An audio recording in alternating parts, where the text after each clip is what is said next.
I first watched one of Ivan Marx's films a little over a year ago, with his film Legend of Bigfoot being included as an extra on Agfa's Blu-ray of God Monster of the Indian Flats. And I originally watched it as part of the triple feature one night. It was definitely the standout of the three. It was just bizarre. Terrible Bigfoot costumes, bizarre claims, and a weirdly high amount of animal violence. Like, why did any of the animal violence get included? I'll probably talk about this more once I get to the film itself, but like, fuck, you did not need to have half of a bear. The fuck did they even do with the other half? But within a few days, I forgot about the movie. But a couple months later, I was watching some movies with a group and thinking a terrible Bigfoot documentary would be fun. I chose Legend of Bigfoot, forgetting how weird it was. And rewatching it, it was one of the weirdest movies I'd seen in a while and left me with a bunch of questions. Who is Ivan Marx? Had he made anything else? Was he an actual Bigfoot hunter? And so I began doing my research. There's not a ton of easily available information on Ivan Marx. All a basic Google search will get you is an IMDb page, Letterboxd page, a Wikipedia article about the legend of Bigfoot, a news segment from the 90s, and a handful of other articles from some obscure Bigfoot hunting sites. Other than that, there isn't much of substance. Even a bit of deeper research will only find you some old newspaper articles, so take everything I say with a grain of salt. Prior to 1961, I can't really find anything. He may have been born in 1921. There are a few sources that will say that, although I, as of now, have not found anything to back that up. He seems to have become an animal tracker in the 50s. In some places, he claimed he worked on nature documentaries for Disney in the 50s, with one of the sources even claiming that Walt Disney had a Kodak facility built on Ivan's California ranch. Although, again, there's not much to back this up. The first news article I could find that mentions Ivan Marx that I could make sure was about the right Ivan Marx, because I found a ton about just the wrong guy completely, was from the Windsor Star in April of 1961, and is about him hunting and killing a cougar. It also has some pictures he took of the cougar attacking his dog, which he chose to get instead of immediately helping his dogs. Both of the dogs were fine at the end, but still, this seems weirdly cruel. It kind of sets the stage for a lot of the animal violence you would see in films like The Legend of Bigfoot. This would be kind of a weirdly common thing in that movie. I do not know why. The article also mentions that he is living in California. The next article I could find is from the Spokesman Review in 1967, titled "The Cougar, Controversial Wilderness Kitty." The only part of this article that mentions Ivan Marx is saying that the photo in the article of the cougar was taken by him. This time the article is from Washington. The next article is from the Intermountain News from December of 1968, and is about Ivan Marx, Stuart Hawkins, and B-movie and television actor Joe Patridge going bear hunting in California. Eventually they split up, with Ivan going to find the bear, and Stuart and Joe would find him after he told them his location by walkie-talkie. However, they accidentally took the wrong road and got stuck in the snow. After a while of them not showing up and the walkie-talkies not working, Ivan left the bear he had cornered against a tree to search for Stuart and Joe. The next day they were eventually found, and they resumed bear hunting. And they found the bear that Ivan had cornered had died of a heart attack. Joe Partridge told the newspaper he was going to make a documentary about the incident, although this does not seem to have ever happened, and Joe has no listings on his IMDb after 1965. The first time Marx would be connected to Bigfoot would be when he and notorious Bigfoot hunter Renata Hinden would find a series of Bigfoot tracks that would come to be known as the Bossberg Cripplefoot prints in early December of 1969. The exact date of when this occurred doesn't seem to be available, with most sources claiming it was the 13th, while I could find newspapers as far back as December 6th reporting on it, with pictures of the plaster casts that Ivan and Hinden had taken.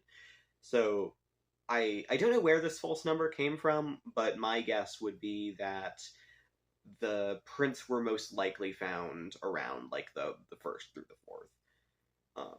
The discovery of these prints would lead to a series of searches in Washington for Bigfoot over the next couple of years, which Ivan Marx would be connected to until early 1971. Also, I don't I don't really have a better time to mention this, but around this point, a friend of Ivan Marx, Ola Louise, would release a song titled Sasquatch, and it's just up on YouTube. I would highly recommend listening to it. It's really funny. Um, I don't know how much of a connection they had, as I could only find one source ever mentioning the two together, but it seems, at least at some point, that they did work together. Sometime in January 1971, Marx was hired by Bigfoot hunter Peter Byrne to help find more Bigfoot prints. However, to quote Peter Byrne on this, he reported finding several sets over the course of some weeks, but for various reasons was never able to lead us back to them. In mid-February, most likely on the 16th, Marx found more footprints, and when interviewed by local newspapers, he claimed this was the same Bigfoot he had gotten a couple minutes of footage of the last fall. Why he only started talking about this footage now, months later, is weirdly never questioned or explained, but I don't know, I guess people just went along with it. Peter Byrne agreed to pay Marx $25,000 for the film once it could be verified that it was real, and a sealed metal film container with the film inside would be given to Peter's attorneys for safekeeping until it could be verified. Marx then gave Peter 30 seconds of film and a handful of photos so that he could prove it was real.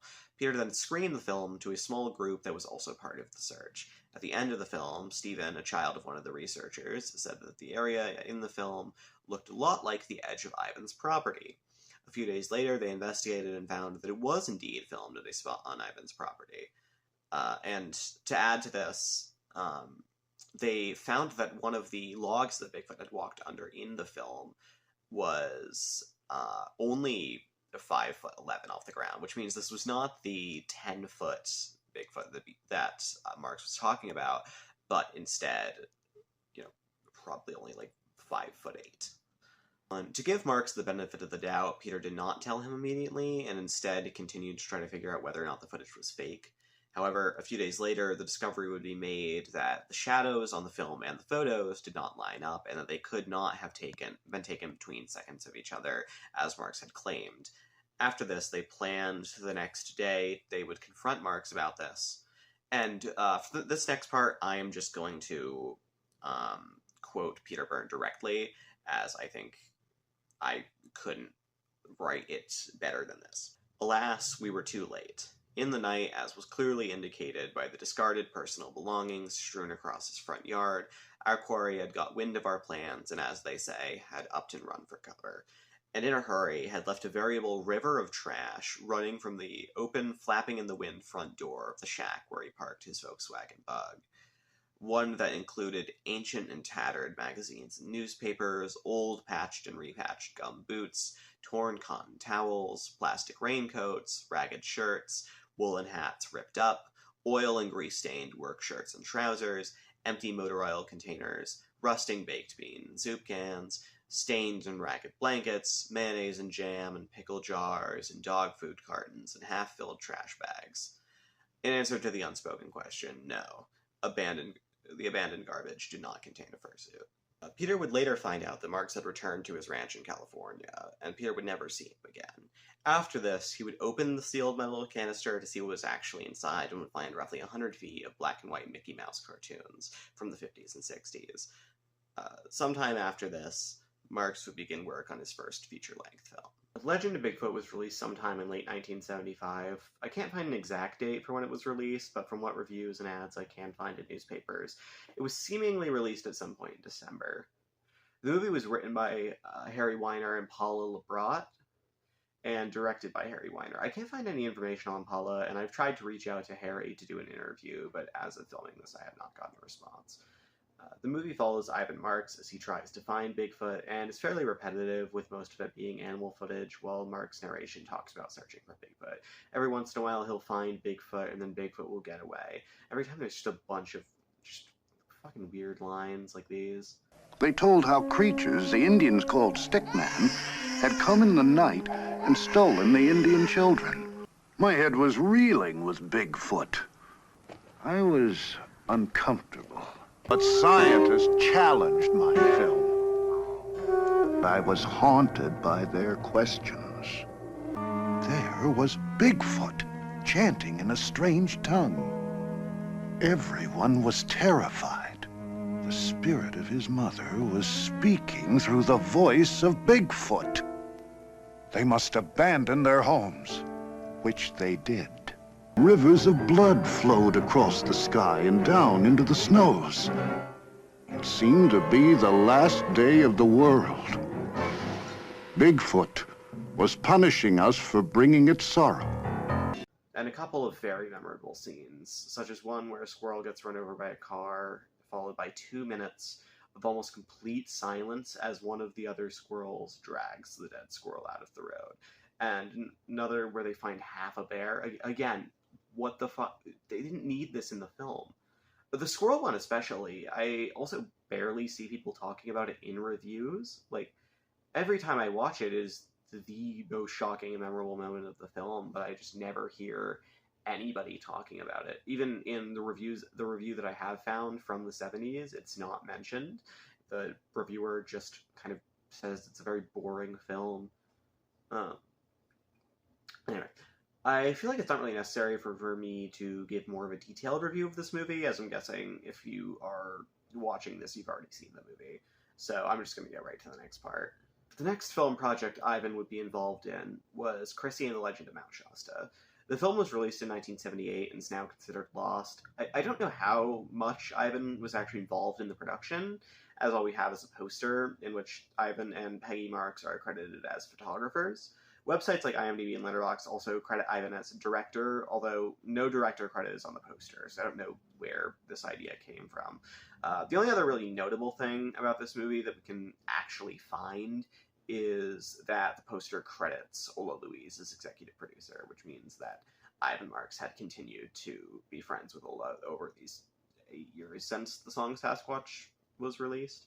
Sometime around this point, notorious Bigfoot hoaxer Thomas Biscardi and his friend Ernest Montiel would start the Amazing Horizons research team, and in early 1981 they would begin work on the film In the Shadow of Bigfoot. This film is very interesting. It completely ignores Ivan's previous film and seems to be saying that the first time Marx got footage of Bigfoot was in April of 1981.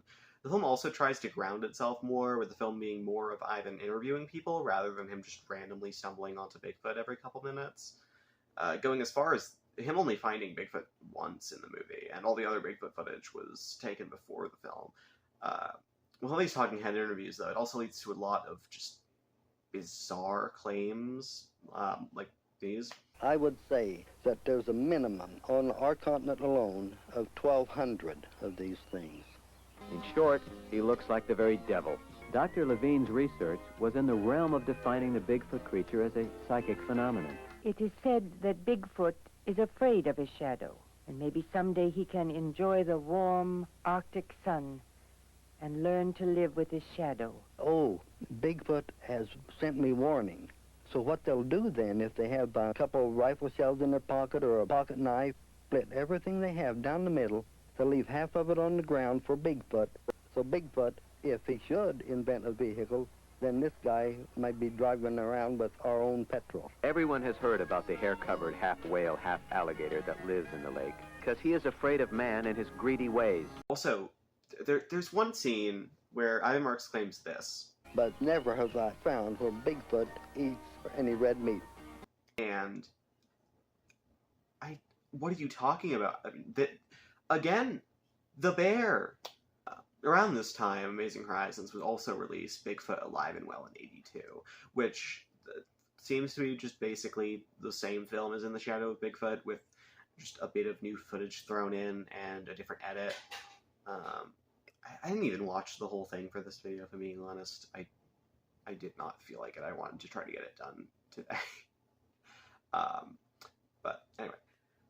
There isn't much information on Ivan Marx after this point, but there are a handful of things I could find. There's a couple of articles from 1983 talking about how some photos of Bigfoot taken by Marx in 1981 for Biscardi's Amazing Horizons are fake. I'm guessing, though, this may have been some kind of, like, publicity thing for In the Shadow of Bigfoot, trying to get people to be interested in it. After this, I was able to find an Inside Report segment from sometime in the 90s. It's only 8 minutes long, but it shows that he was still known for Bigfoot hunting, and in his hometown at least was not widely considered a hoaxer or a con man. It also has a handful of fun quotes, such as, Ivan says it's possible he could be fooled by a man in a monkey suit, but he doubts it. That's basically all that I can find. According to BigfootEncounters.com, Marx would die in 1999, and his grandchildren Lee and Jim Hickman would take over with Bigfoot hunting. Outside of this, there's nothing more I was really able to find. There's a handful of small pieces of information that I've left out of this video because I didn't really think they were important to the larger narrative, but there's not really any more significant info I could find. Thanks for watching this video. If you're interested in anything I've talked about, I've created a playlist of all of the Ivan Marx related media that I have found on YouTube at least, and if you know any more information that I've left out of here, please let me know. I'm very interested to find out more about this man. And if you want to hear more of me just rambling about movies, here's my Letterboxd. Alright, I don't have any sort of plan on how to end this video, so... Sasquatch, Sasquatch, Sasquatch, we see where you roam. But Sasquatch, Sasquatch, where is your home? Where is your home? Indians have called you Sasquatch since time began. It means a large, hairy, ape-like kind of man. The whole world waits for a glimpse of you to see, but you just keep on running wild and free. Sasquatch, Sasquatch, we see where you roam. But Sasquatch, Sasquatch, where is your home? Where is your home? Feet as large as a giant that David slew. Your sign is everywhere, but where are you?